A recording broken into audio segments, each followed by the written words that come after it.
Hey everybody, this is Shelby, and I'm gonna do this video on just how I evaluate horses. And this is one way of evaluating them. I kind of do things differently depending on what I feel is necessary for the horse.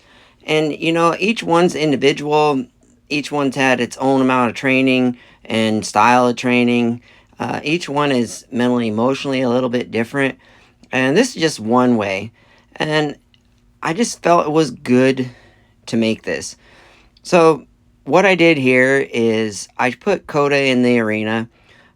He came in for training. He's been at the barn for about 20, not even 24 hours. And what I did is I turned him loose in the arena because I wanted to just kind of see him alone in his natural environment, so to speak. I know it's an arena, it's not really a natural environment, but I want to see what his personality has.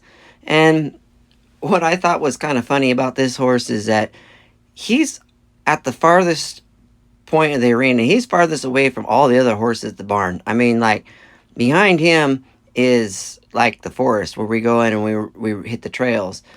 And while I'm just getting my tools together and getting myself organized, I'm just watching him and kind of seeing what would he do if I just left him there? What kind of horse would he do? Is he going to pace up and down the fence at the gate trying to get back to his buddies that, really he's only been here like not even 24 hours, he shouldn't have any buddies yet, but we all know that doesn't always happen. I mean, 5 minutes in a horse trailer, two horses that don't know each other, and they've like are lifelong buddies.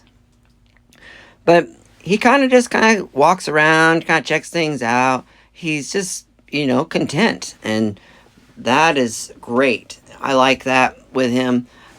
It makes me wonder if he's a little bit of an introvert, meaning that he kind of keeps his emotions and keeps things on the inside. And that's not a bad thing as long as we find his tells beforehand, because if they bottle all that stuff up, it'll come out, and it won't come out in a way that we want. And it'll probably come out in a time of pressure and tension between him and I, or him, or something along the training, and it might not be pretty. So we want to make sure that we understand what's going on there. But he's pretty chill and just happy to be in the arena. I like the fact that this horse, he didn't really leave that in, but then you kind of see here he's looking for a place to roll. When they lay down and roll like that, and the way he does it, he just takes his time. It's not like he wants to throw himself down and roll in the sand. He just like, yeah, I think I'm gonna lay down here and roll. It's not like a super, like intense thing. He's just kind of relaxed and chill and fairly comfortable.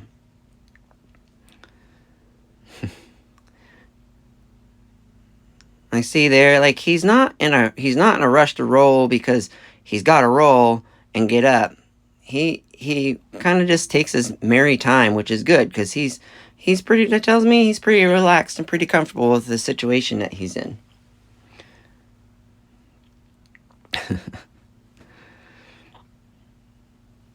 The other thing I noticed is that he likes to stay in this corner, so I'm taking a mental note already that probably he's going to be a little stuck in that corner. So then I come in the arena a few minutes later. I got all my stuff set up. I just want to see what he thinks of me. What is he going to do with me? Do I give him a reason to leave? Am I somebody that he wants to be around? Because he doesn't know me. He's been on the facility for, like I said, less than 24 hours. So I'm just going to walk around to see if he kind of keeps an ear or an eye on me, if he leaves, or if he wants to come with me. What does he want to do? What is he telling me he thinks he needs to do in the situation? And he kind of joins up there and follows me around, watches me. I decided I wanted a little bit different tool, and I'm gonna went and got the stick and string. And so now I'm just gonna come up and I'm gonna pet him, shake his hand, say, hey, how's it going today? I'll be the guy that's in the arena with you, and I want you to show me what you know. I want you to show me how you feel. I want to get to know you a little bit. So he seems pretty chill and pretty good with everything. So this particular horse, I went up to the offside, and then I went over to the onside just to see. I'm trying to find spots of tension. I'm trying to figure out where I'm starting. I'm getting my base point. And right away, I added just a little bit of energy. I wanted a little bit bigger walk. I wanted to see if he could walk out a little bit more, because that walk is the most important gait. Without a good walk, it's hard to have everything else that you need. But he went into the trot, and like I said, we're not really training. We're just evaluating. And I just figured, well, we'll just work in the trot a little bit, watch him move, see what he's got to go into the canter. And I add a little bit more pressure. He struck right off in the canter. I like that. This horse, to me, with what walk he does have, he steps under himself really well, which tells me he's closer to being in balance, like not necessarily carrying a rider, but carrying himself. And the canter is not too bad. And so what I'm gonna do is I'm gonna push him a little bit more, because I'm like, hey, can you go faster? I'm gonna see if I can't create a little tension so that he tells me what his tells are when he's tense or worried about something. Got stuck in that corner a little bit. That's okay.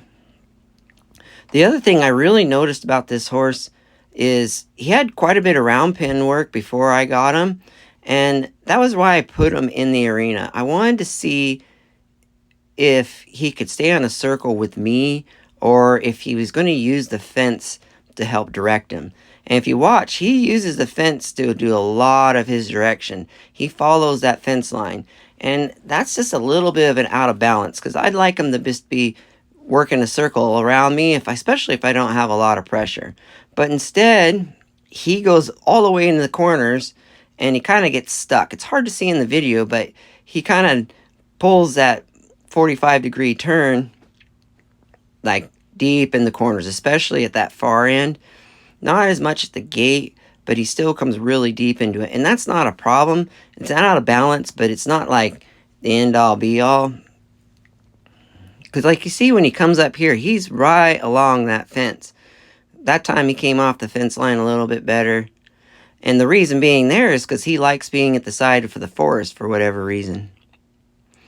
So we just want to see, I want to see, if he's going to walk, trot, canter, relaxed, I want to take a real nice mental note of that. Because when it comes to putting the saddle on him, I want that gait to be the same. I want the walk to be the same, the trot to be the same, and the canter to be the same. Because if he's moving really balanced and relaxed, tacked up, the chances of him moving really relaxed and balanced with me on him is going to be more likely. So we're just kind of carrying him around. There he got stuck in that corner again.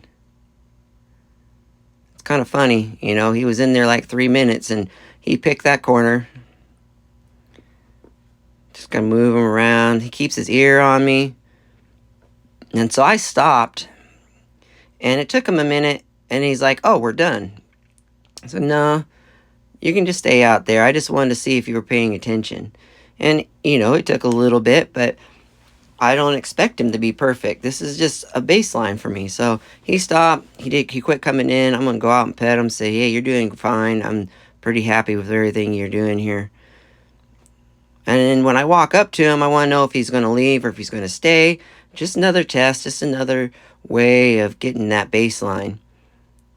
So again, this way, I had just a little bit of energy. He goes out of the walk into the trot. And so we'll just take a note of that. I might find that I might have to work him trot and canter and then work on the walk, and then later work on the walk before trot and canter.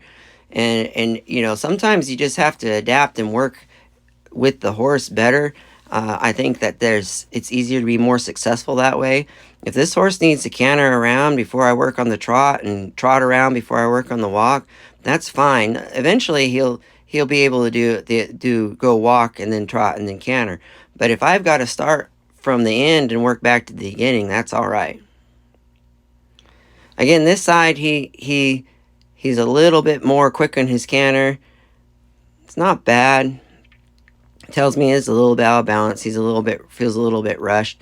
And I'm testing him. I'm adding a little bit of rush onto him to see. So here I've kind of slowed down and he dropped gait, which is good because if I change my energy coming from my body, there should be a response from him. he should slow down. He should respond. And that's where this baseline is coming. That's where this evaluation is coming on. Like his trot. I wish he'd relax his head down a little bit, but he's a little bit, his neck is kind of put on his shoulders a little bit higher than most quarter horses.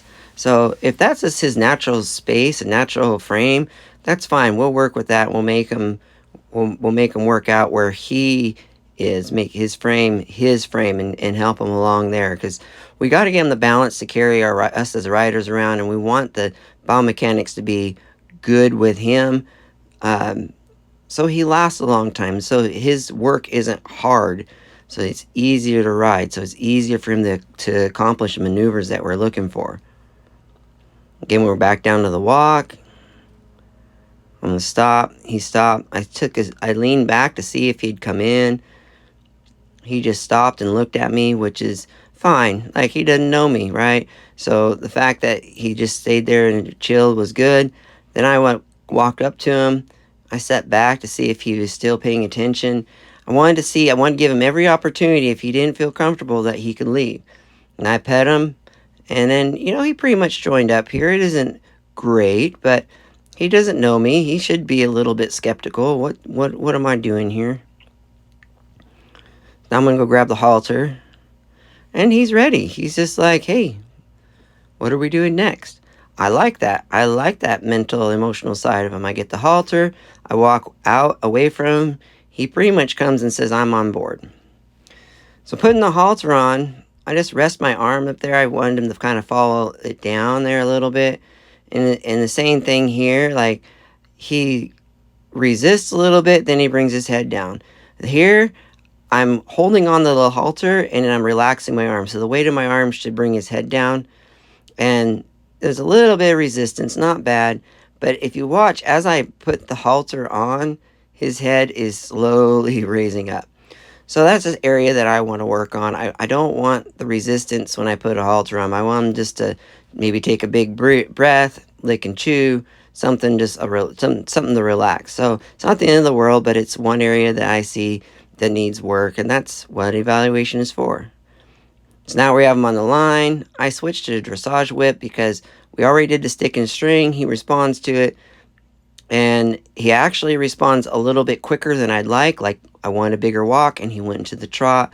I wanted a bigger trot. He went into the canter. Those might be a balance thing, or the tool I'm using might be just too much. Might be a little bit too loud. So we went to the dressage whip, which I like to use for all my Liberty, and actually the more refined horses, I like using it because I feel it's just enough energy. Like, I'm not always shouting at them. So we're just kind of walking. Pick up my hand. I should see him. Yeah, there we go. And then pick up the trot just a little bit. So here I like that he doesn't pull on the lead. He's got his shoulder kind of pushed in. He's not really bending. He's looking out just a little bit, but not too bad. And the thing is that I know at one point, like, I always seem to make my horses bend more than they need to. And in actuality, for riding and working on a circle, their nose doesn't really have to come past their inside shoulder. It shouldn't really go past that. What happens there, what I feel happens there, is we start getting overflexion. And when we start getting overflexion, the reins or the halter or whatever you are using for guiding your horse doesn't connect to the feet quite so well. You see right there, that wasn't too bad. He kind of gets it and loses it. And then when we ask for the canter, he just strikes off in it. And I know it's not from a walk, but it's, let's be realistic here. He's not, like, prepared for that yet. He's not balanced for that yet. I slow down. He slows down. I stop. Yeah, there we go. So he's really working pretty good. Getting my baseline on where we're at here. So he's kind of looking out.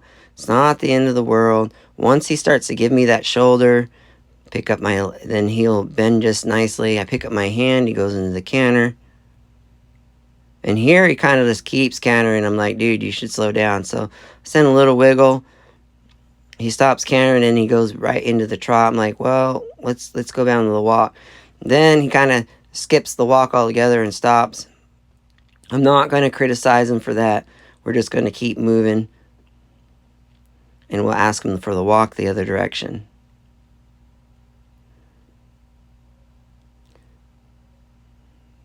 So there I lift my hand, he went right into the trot.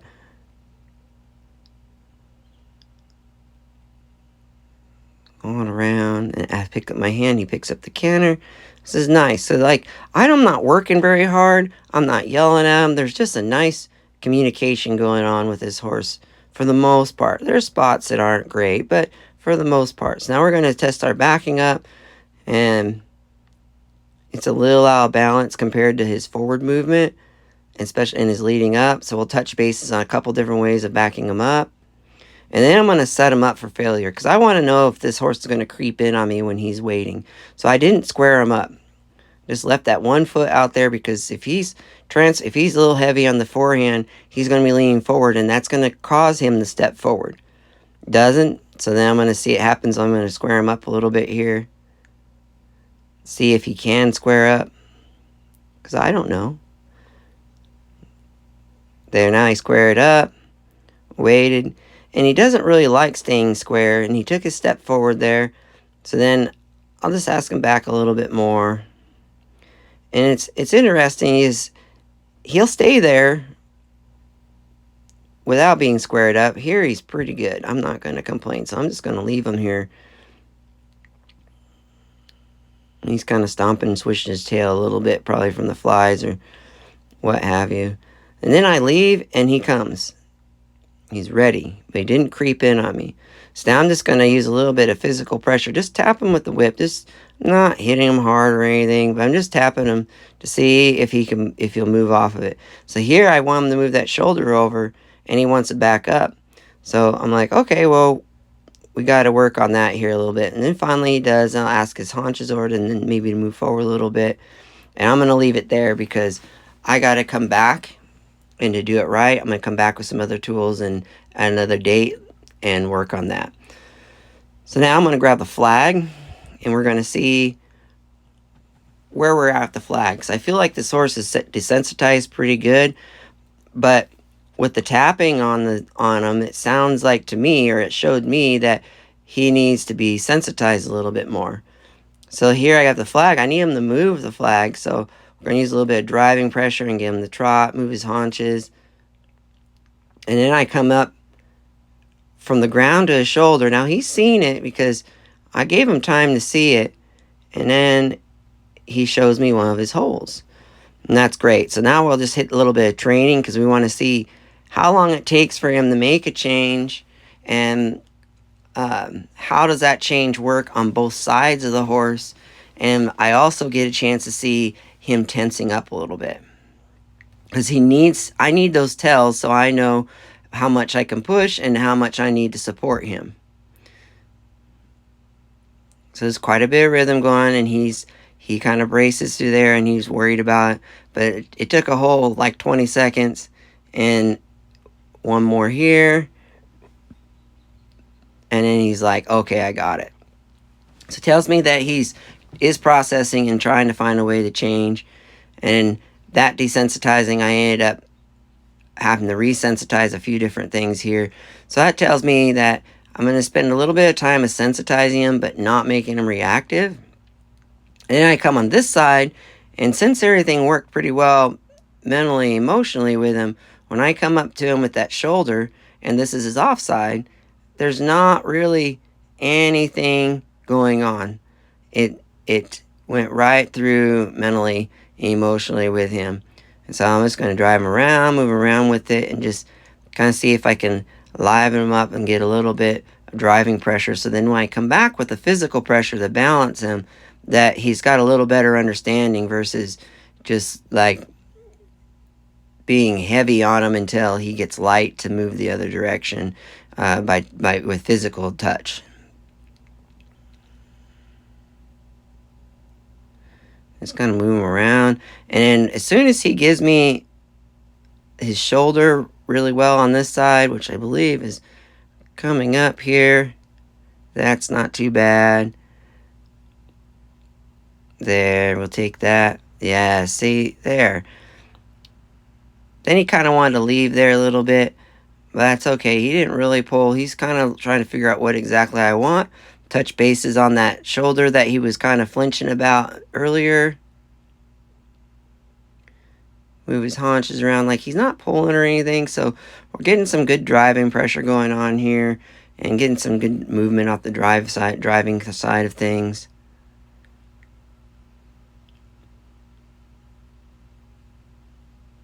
Moved his shoulder off, just pushing with the flag a little bit. He went forward, pushing with the flag a little bit. We had a little bit of a hiccup here, and then he kind of wanted to push into the flag, and I'm like, well, that's not really the right answer. And he changed his mind. There, I think he's there might be a little bit of miscommunication on our cues of what we're looking for here. And he gave it to me, and I'm going to call it good. So give him a break, let him kind of chill here and just relax. And we're going to just call it a day with him. So that's kind of one way of evaluating. That's kind of how I evaluated this guy here. And I look forward to sharing more videos with you guys on Coda and his progress. So I hope you guys enjoy your day, enjoy your lives, enjoy your horses, and enjoy the ride. Thank you. And hopefully I'll be a little more consistent with these videos, and there'll be something worth sharing, and subscribing to. Thank you guys, and enjoy your day.